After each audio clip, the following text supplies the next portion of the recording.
The sun never rose properly that morning. It hung behind the clouds like a dim coin, pale, cold, uncertain. The calm mansion was silent, but not peaceful. It was the kind of silence that came before a storm. Jae-Hyun stood by the large window of his study, the pendant clutched in his hand.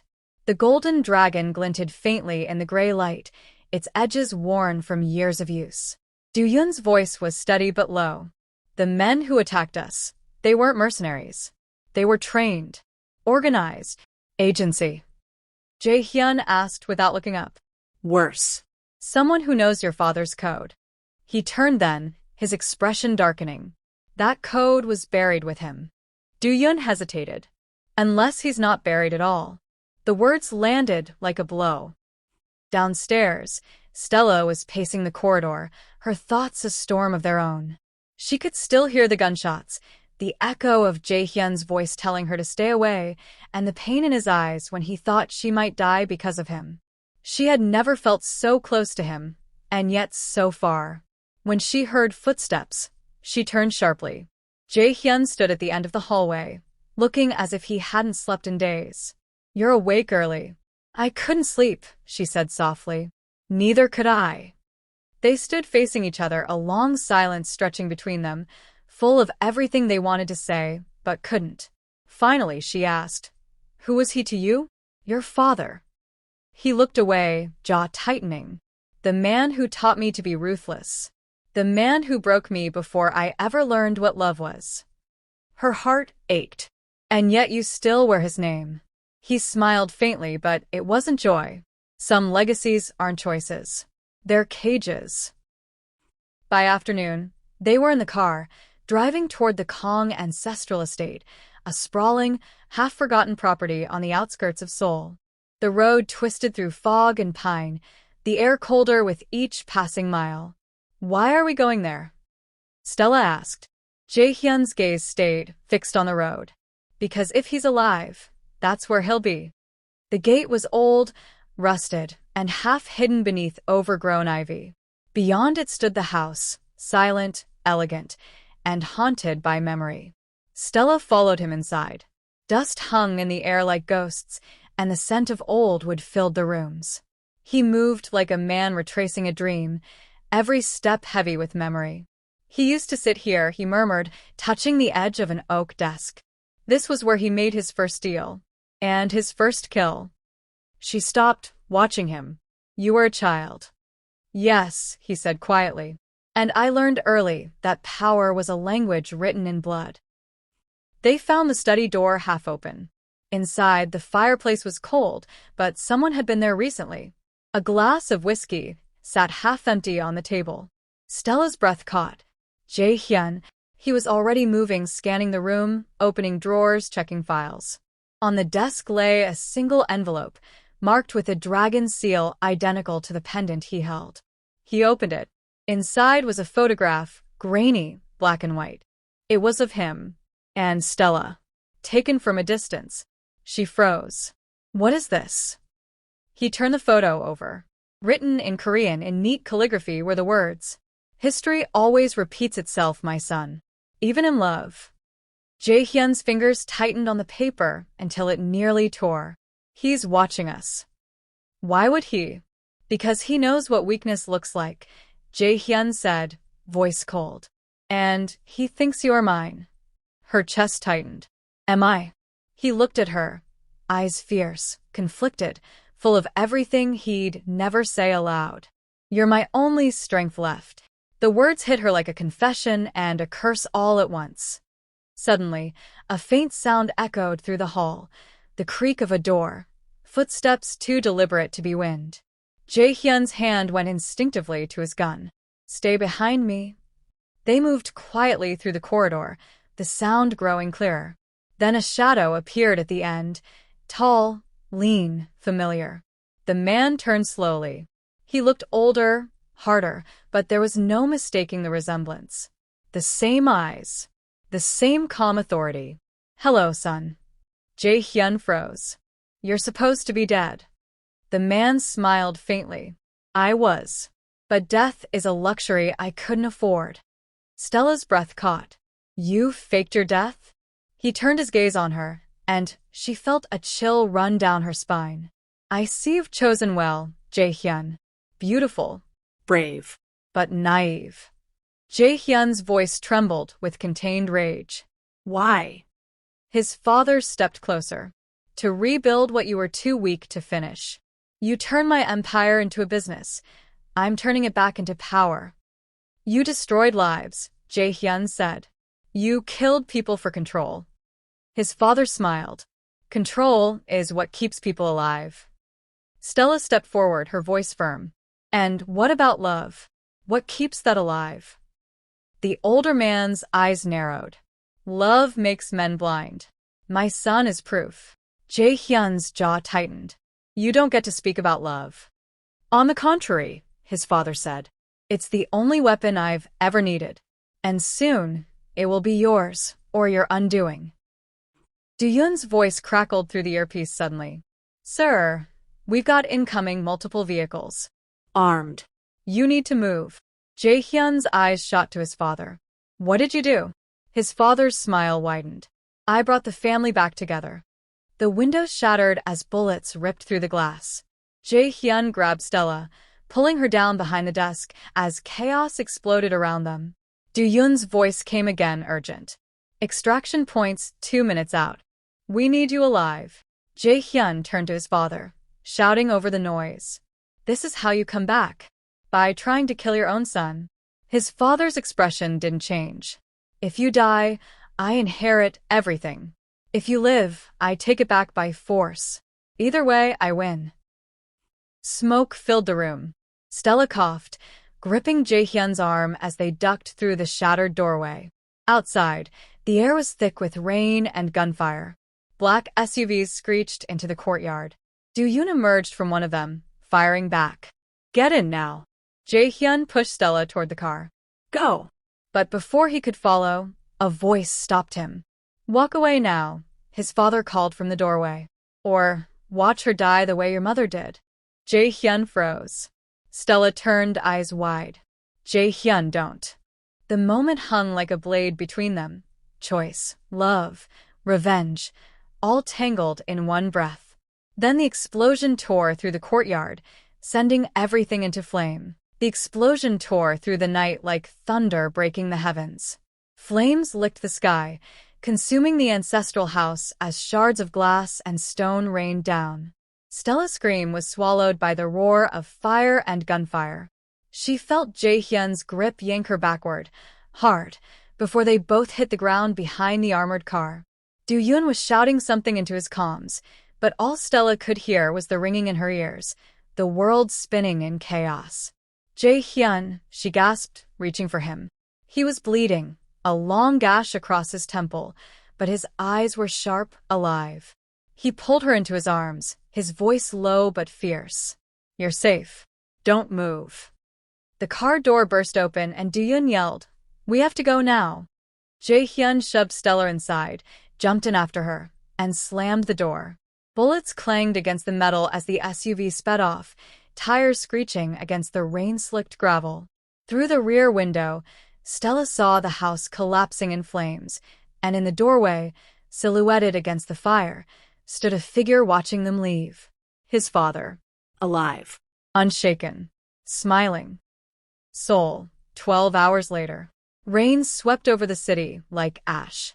The Kong headquarters had become a fortress. Guards lined the perimeter, drones patrolled the roof, and the entire building was on lockdown. Jae-Hyun stood at the edge of the boardroom table, sleeves rolled up, shirt stained with dried blood. His men stood in silence as Do-Yoon displayed satellite footage on the screen.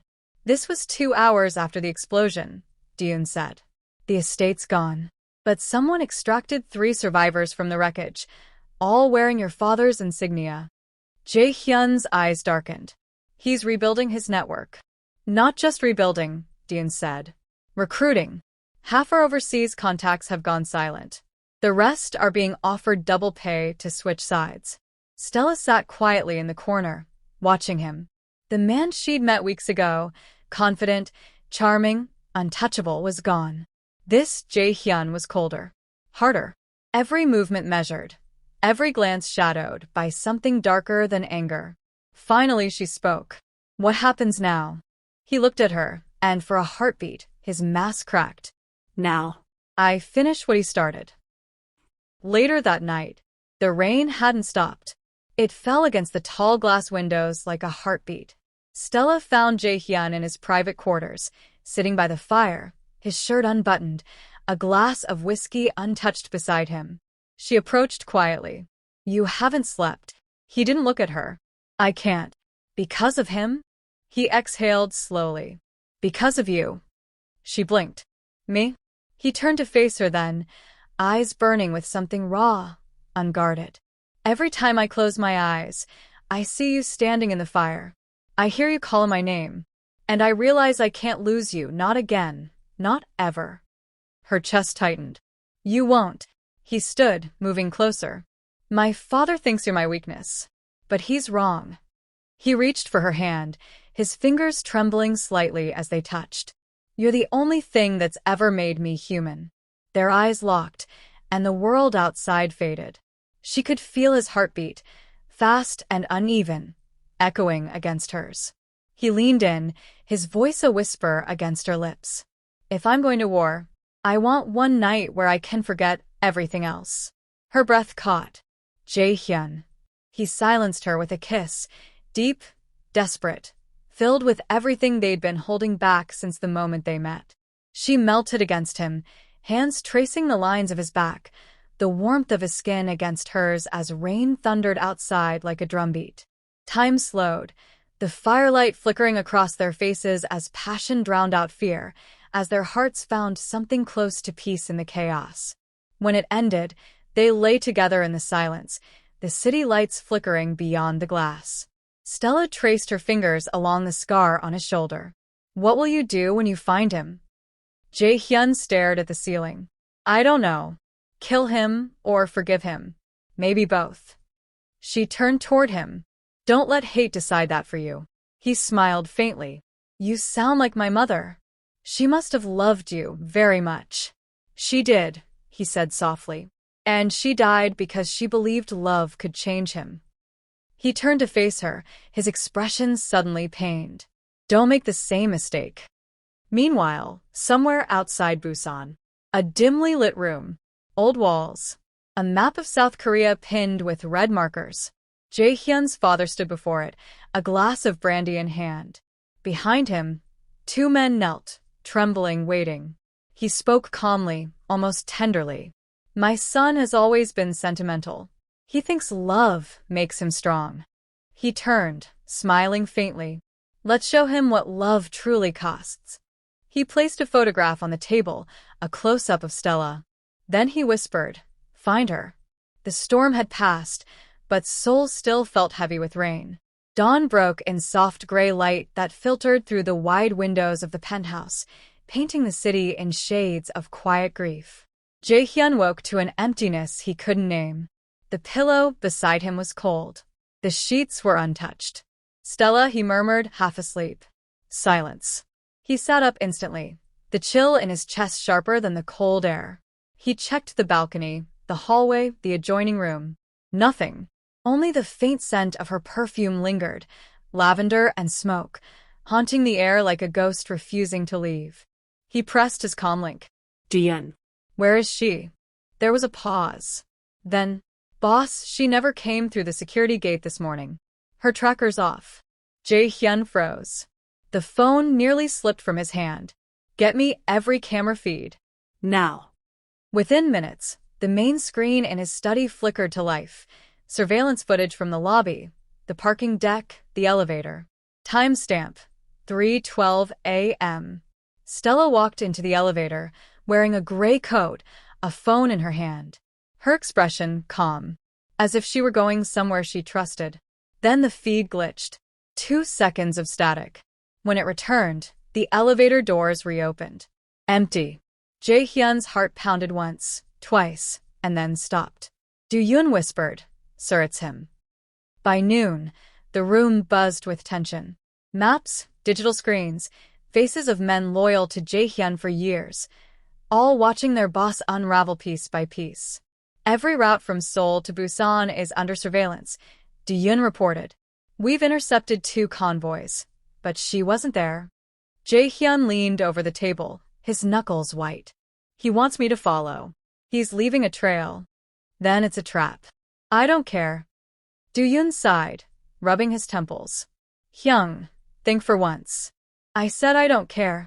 Jae-Hyun's voice cracked through the room like thunder. He slammed his fist on the table, shattering a glass.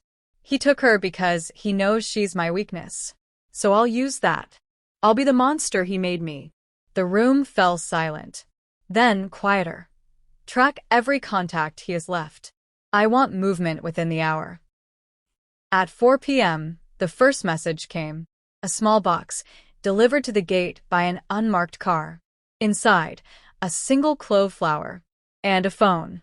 Jae-Hyun's stomach turned cold. He lifted the phone, and it began to ring. He answered, voice low. If you touch her. A voice interrupted him, calm and measured. Still so impatient, my son. Where is she? You've grown colder, the older man said, almost proudly. But still predictable. You'll come for her. You always do. Jae-Hyun's pulse thundered. If you hurt her, I swear. Swear what? His father said with quiet amusement. To kill me? You've already tried that once. You failed then, too. The line went silent for a moment, then a faint sound filtered through. A breath. A whisper. Jae-Hyun, Stella's voice. Soft. Shaken. Alive. He gripped the phone so tightly his hand shook. Stella, where are you? Talk to me. But her voice faded. The call disconnected. He stood there for a long time, staring at the dead line. Then he whispered, he wants me to come. Jae-Hyun stepped forward. Then we prepare. No mistakes. When consciousness returned, Stella felt cold stone beneath her palms. She blinked. Dim light. A damp room. The faint hum of machines. Her wrists were bound, but loosely. Whoever had taken her wasn't afraid of her running. That scared her more. A door creaked open. A man stepped inside. Tall, gray-haired, eyes too familiar. Mrs. Kong, he said smoothly. Or, do you still call yourself Stella? Her breath caught. You're his father. He smiled. So polite. He never mentioned that. Why are you doing this? Because my son believes love makes him strong. I intend to teach him that it makes him weak. Stella's heart raced, but she met his gaze steadily. If you think he'll give up, you don't know him at all. The man chuckled softly. Oh, I know him better than anyone. I built him. He turned to leave, then paused. Tell me something, Mrs. Kong. When he has to choose between saving you or saving his empire, which do you think he'll choose? She said nothing, but her silence was answer enough. By midnight, the Kong building was silent except for the hum of computers. Rain fell hard outside, lightning flashing against the glass. Jae-Hyun spread the last of the maps across the table. We've located 3 possible bases matching the coordinates from that phone signal, abandoned shipyards near Busan. He could be in any of them. Jae-Hyun studied the map, then pointed to one. This one. Too close to the main port, perfect for an extraction. Jae-Hyun frowned. And the others? They're decoys. My father always leaves too. He loaded his gun, the weight of it steady in his hand. Jae-Hyun, he said quietly. If I don't come back. Don't start that. Listen to me. His voice softened. If I don't come back, make sure she leaves Seoul. Far away. Somewhere safe. Jae-Hyun's jaw tightened. You really love her, don't you? Jae-Hyun's eyes flickered with something rare, vulnerability. She's the only thing that reminds me I'm not my father. The convoy left Seoul just before dawn. The road stretched empty, silver mist rising over the mountains. In the rear seat, Jae-Hyun watched the city disappear behind them, a fading memory of light and pain. He thought of Stella's laughter, her courage, the way she'd touched his face that night by the fire and whispered that love wasn't weakness. He smiled faintly. We'll see about that, he murmured. The road to Busan stretched through fog and silence. Dawn bled into gray light, the sea wind carrying a sharp bite of salt and rain. The convoy moved fast, 3 black SUVs cutting through the mist like shadows. Inside the lead car, Jae-Hyun sat with his gaze fixed forward, jaw set in cold determination. Do-Hyun's voice broke the silence. "We're 15 minutes from the docks." Jae-Hyun nodded, eyes on the horizon. "Keep calm silent from here." The radio went dead. Every sound, the hum of the tires, the wind against the glass, the faint creak of his gloves, seemed to echo with Stella's voice. He could still hear her whisper from that phone call. "Jae-Hyun?" He clenched his fists. Hold on. "I'm coming." The old shipyard was a graveyard of rust and rain. Steel cranes loomed over broken vessels, and the sea crashed against the docks in angry waves. Jae-Hyun's team spread out silently, their movements rehearsed and precise. Do-Hyun whispered into his earpiece. "Thermal scan shows movement in the main warehouse. 5 guards. 1 heat signature alone in the upper chamber, female." Jae-Hyun's pulse quickened. "That's her." "Then, what's your father's play?" "He wants me inside." He adjusted his holster, the weight of the gun pressing against his ribs, a reminder of everything he'd become. Then he moved. Scene 2, the encounter. The warehouse door creaked open under the weight of the storm. Jae-Hyun stepped inside, boots echoing across the concrete floor. Dim light flickered overhead, illuminating crates, chains, and the smell of oil and salt. He moved quietly through the shadows until he saw her, bound to a chair, her hair falling over her face, her body still. "Stella," he whispered. Her head lifted slowly, and her eyes widened. Jae-Hyun. In 2 strides, he was at her side, untying the ropes, his hands trembling. "I've got you. You're safe now." But before she could speak, a voice echoed through the rafters. "Safe? That depends, doesn't it?" Jae-Hyun froze. From the shadows above, a figure emerged, older, taller, wearing a long coat that fluttered in the wind like a banner of death. His father descended the iron staircase with measured steps, his gaze fixed on his son. "Hello, my boy." Jae-Hyun straightened, pulling Stella behind him. "This ends tonight." "Oh, I agree," the older man said smoothly. "But tell me, how will it end? Will you shoot me? Or let me show her who you really are?" Lightning flashed through the windows, casting their faces in white fire. "You killed my mother," Jae-Hyun said, voice steady but trembling with fury. "I saved her from you," his father replied. "She was weak, blinded by her love for a child who could never escape his blood." "I escaped you," Jae-Hyun hissed. "And I'll never be what you are." His father smiled faintly. "You already are. You command men with fear. You shed blood to build your empire. You fell in love with a woman who will die because of you." "Enough!" The shout echoed through the warehouse. Jae-Hyun raised his gun, but his father didn't flinch. Instead, he opened his coat and tossed a small device across the floor. It clattered to a stop near Jae-Hyun's feet. A blinking red light. A bomb. 10 minutes, his father said softly. "That's how long love will last, my son." Do-Hyun's voice crackled faintly through the earpiece. "Boss, the place is wired. Get out now." Jae-Hyun ignored him. His focus was on the man before him, the ghost that had haunted him all his life. "You won't walk away from this," Jae-Hyun said. His father smiled sadly. "Neither will you."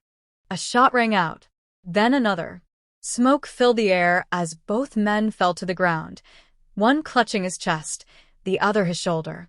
Stella screamed. "Jae-Hyun." He turned to her, eyes wide with pain, but alive. "Go. Get out." "No. I'm not leaving you." He pushed the detonator aside, the timer blinking faster now, 6 minutes. Blood dripped down his arm as he grabbed her hand. "Stella, listen to me. You have to run. If you die here, everything I've done means nothing." Tears streamed down her face. "I can't." He cupped her face, his voice breaking. "You once said love isn't weakness. Prove it. Live." For a heartbeat, the world fell silent. Then she nodded, her fingers tightening around his. "Promise me you'll follow." He smiled faintly. Always. Scene 5, the explosion. She ran through the rain, the wind cutting through her like knives. Behind her, the warehouse burned. Flames burst into the sky, painting the sea in red and gold. She stopped at the edge of the dock, chest heaving, watching as the fire devoured everything. Jae-Hyun, she whispered. A second later, the shockwave hit. The force knocked her off her feet, the sound swallowing her cry as light consumed the night. Then, silence. Only rain. Only the endless sound of waves. Scene 6, 1 month later. Seoul. The city had moved on, but Stella hadn't. Every morning, she walked to the Han River, the same spot where Jae-Hyun had once stood, watching the water flow beneath the bridge.